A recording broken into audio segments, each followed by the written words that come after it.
This week on Know Your Pastor. My name is Antony Amisi. I serve as the executive pastor at International Christian Center, Imara. And this is a Kenya Assemblies of God Church. So International Christian Center, Imara is a part of the Kenya Assemblies of God churches. Currently, we are an independent assembly. And we have a church plant in Diani. So there is ICC Diani, which is a branch of ICC Imara. In terms of membership, we have about 2,000 to 2,500 members. That's including also the youth. I got saved, I think, at class 7, but I didn't last long. I think going through life, the teenage years, it didn't hold. So I remember rededicating my life to Christ when I was in campus in my first year.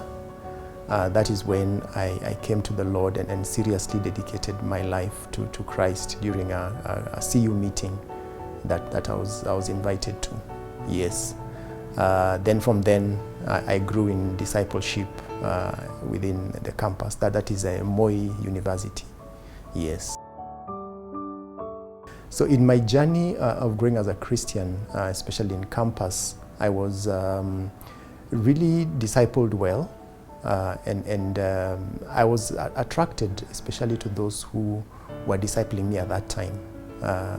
They would teach the word, they would preach, and that looked like something that I was resonating with.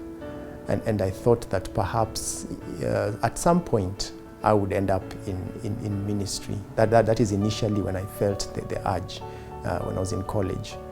But it wasn't clearly defined because I was also doing a course in civil engineering. So I also thought that would be the path that I would also follow, that I would end up being a civil engineer. So it wasn't very clear at that particular moment in time.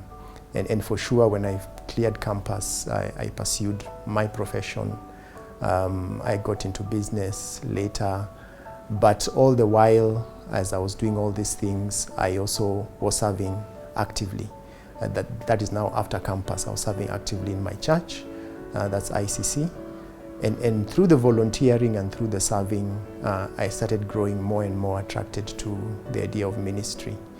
And as I kept serving for some time and doing business on the side, it reached a point that I knew my season in business was coming to an end. I didn't know what I was transitioning into. I thought perhaps it would be mentoring young people in the area of business. But as I was trying to figure out what to do next, that is when the pastor who I was working under asked me whether I would consider stepping into a pastoral role based on just the way we had served together. I think it was almost for 9 years. We were serving in the family ministry, mentoring couples, teaching premarital counseling, helping with the Sunday school. So my heart for ministry just kept growing and growing. So when I was asked, yes, I battled with the question whether I should step in or not, maybe for about 3 months or so. And then I think after consulting with mentors, my wife and everybody else, made the decision then to join pastoral ministry. I would define ministry as, first of all, defining God's purpose. So it's helping people then get God's purpose for their own lives.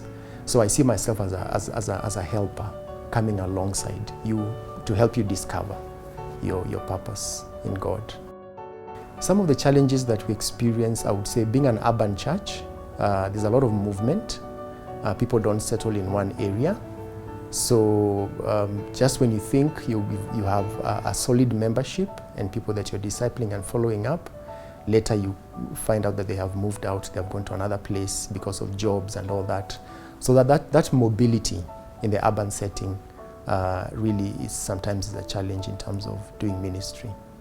I believe in, first of all, being before doing. So when it comes to personal life, I invest a lot in my own spiritual growth. then I believe that family is the first place that ministry begins.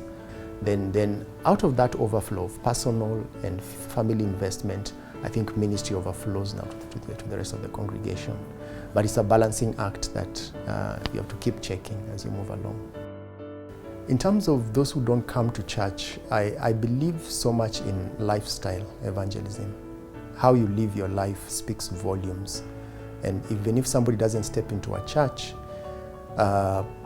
where you're interacting, in the business place, in the marketplace, wherever it is, your conduct should be able to attract that person to asking you what it is that is making you different.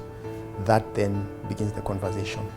Yes, and then may eventually end up to them coming to church or just making that decision even to follow Christ.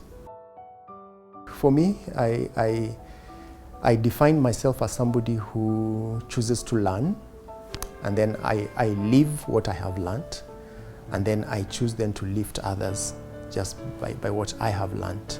Yeah, so that's how I define myself and what I do. On Know Your Pastor.